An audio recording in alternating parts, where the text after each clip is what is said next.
so excited to have you here as we begin our premarital class centered on choosing the right partner.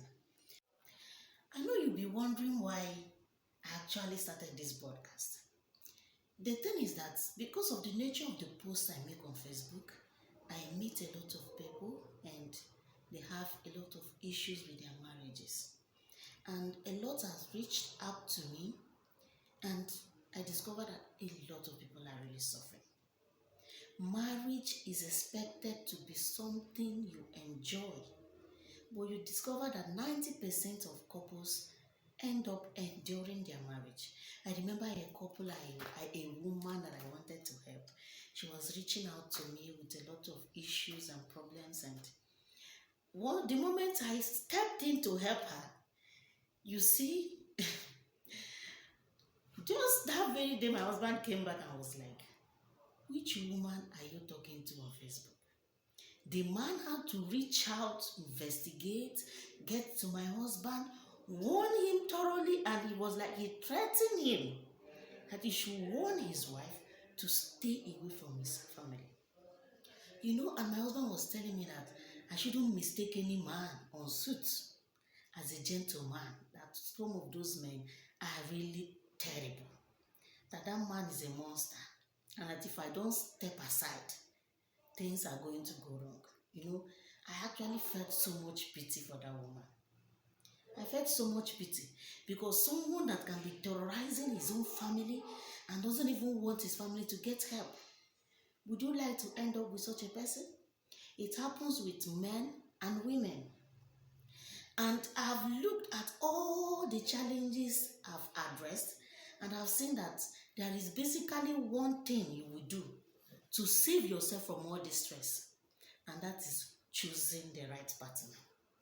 The truth is that if you choose the right partner for yourself, you have solved 80% of your problem. Today, we are going to be talking about something interesting, because when we talk about marriage, the first thing that we should do is to explain what marriage is.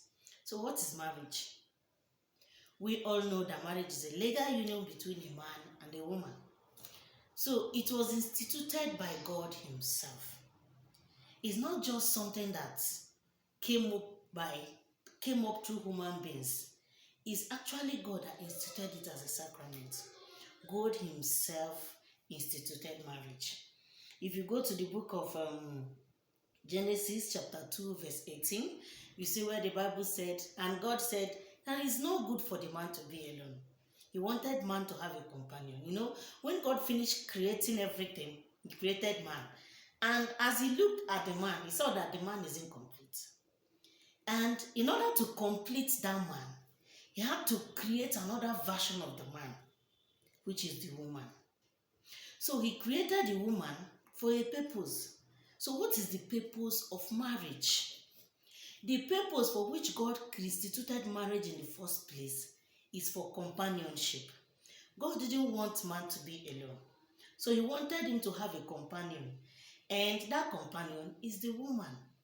So he had to create another version of the man, which he called the woman. So if you are a woman, you are simply another version of a man. And it is the perfect plan of God for creation. Because God knew that man alone cannot fulfill his purpose for creation. So he needed a woman. So the sole purpose of marriage is companionship. Even though children comes as a blessing, but as we can see, not all marriages are blessed with children. But the major aim why God created marriage is just for companionship. If we watch even in marriages, you see that children come and go. They come, you train them, with time they leave. So the marriage is only between two persons, the man and the woman. The children are not involved in a marriage. They are not involved at all. They are just visitors. They visit you, you nurture them, they go. And you will see that it will be just you and your husband. So when you talk about marriage, children are not included at all. And the aim of marriage is companionship. We also would like to look at marriage from a different perspective. Marriage is also a mystery. The mystery of marriage is beyond what our eyes can see. If you read the book of Ephesians chapter 5 verse 32, you see where he said that marriage is a mystery and it is likened to Christ and his church. So the relationship between a man and a woman is just like Christ and his church, because it is more than we can see. The bond that holds a man and a woman in marriage is beyond the physical bond. Any marriage that the bond that holds them is based on physical bond doesn't last.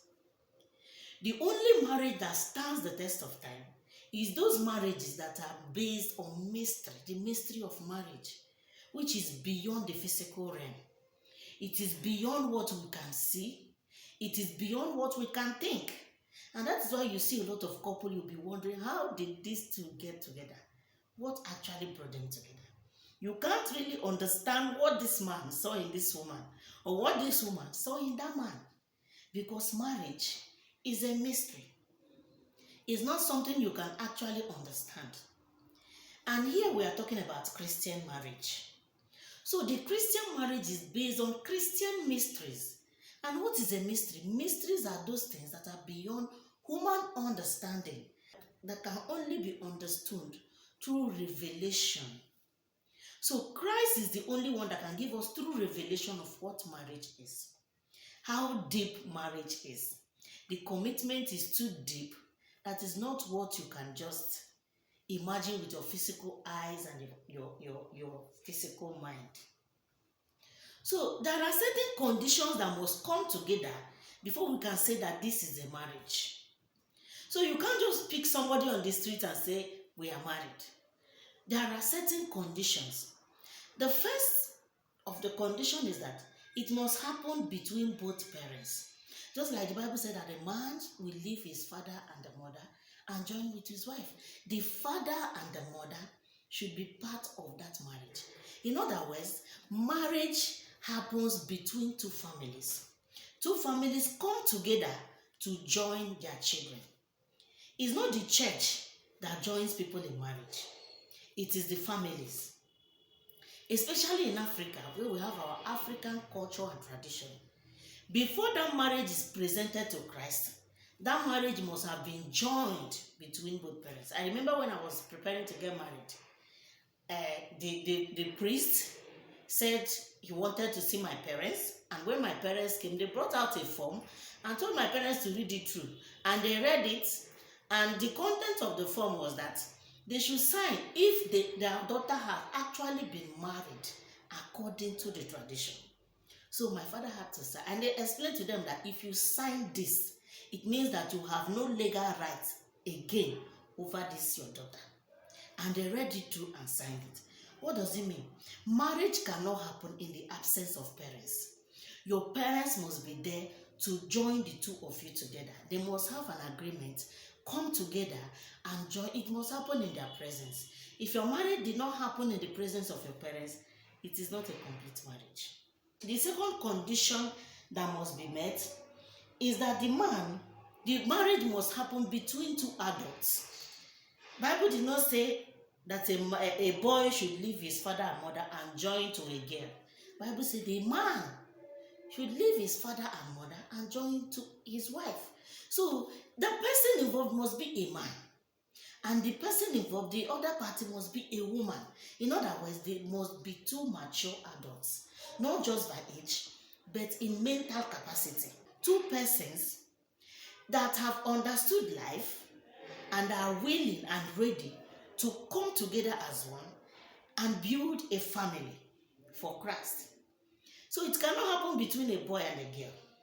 It must be between a man and a woman.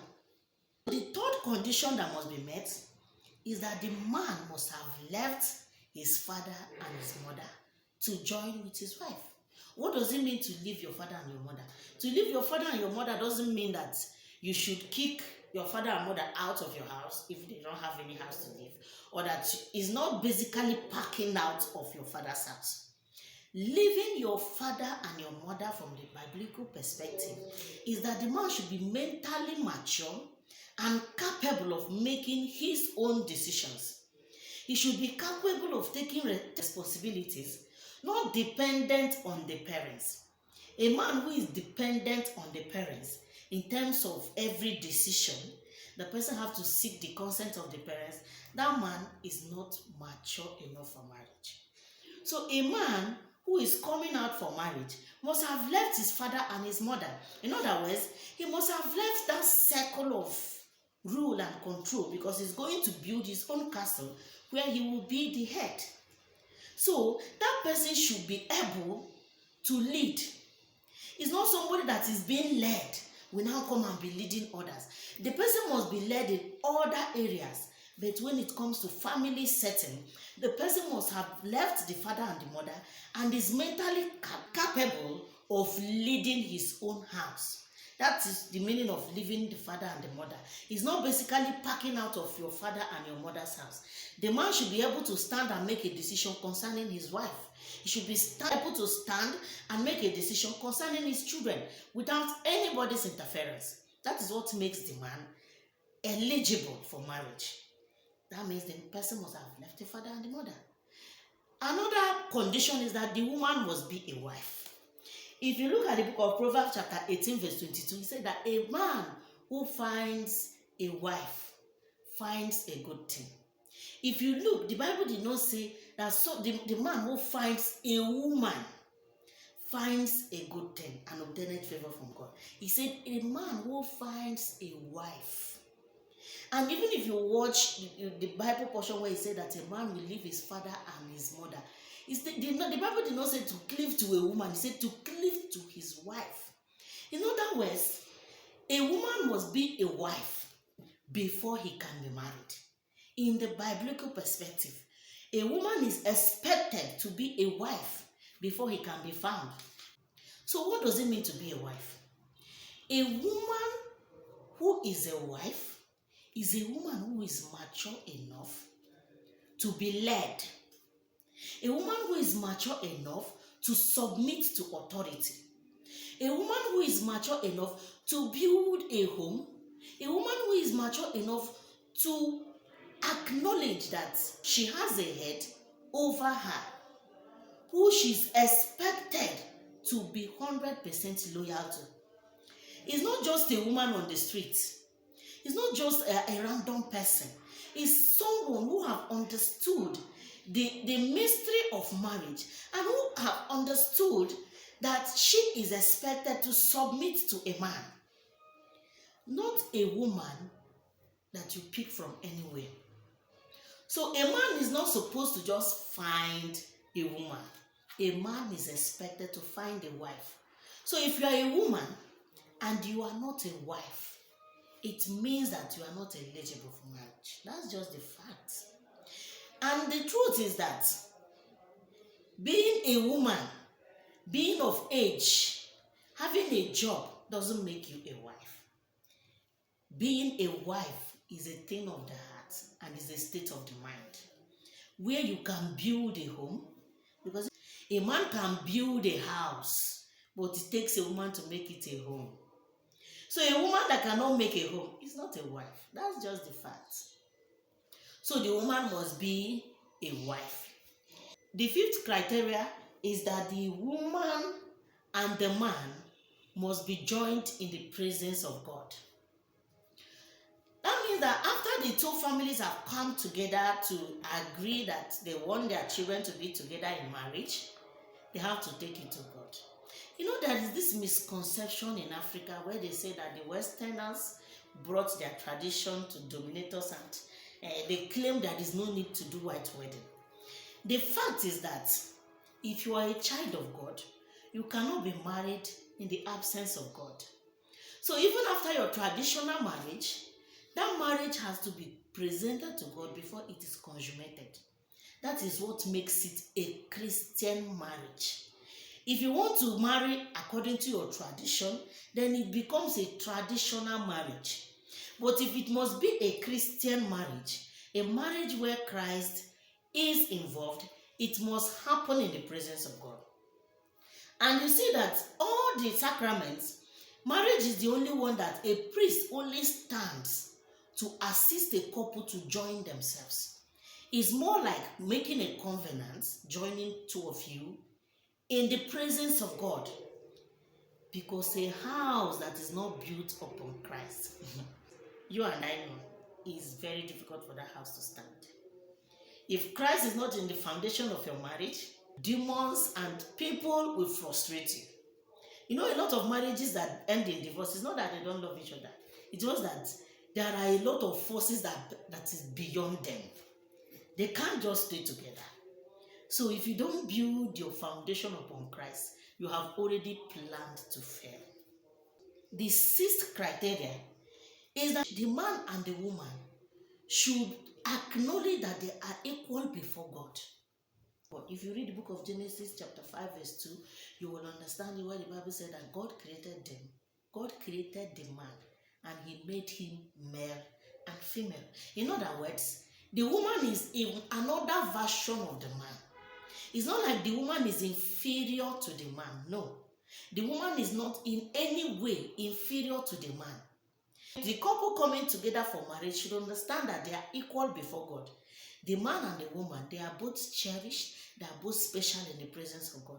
The only difference is that when it comes to marriage, God has given the man and the woman separate responsibilities to fulfill.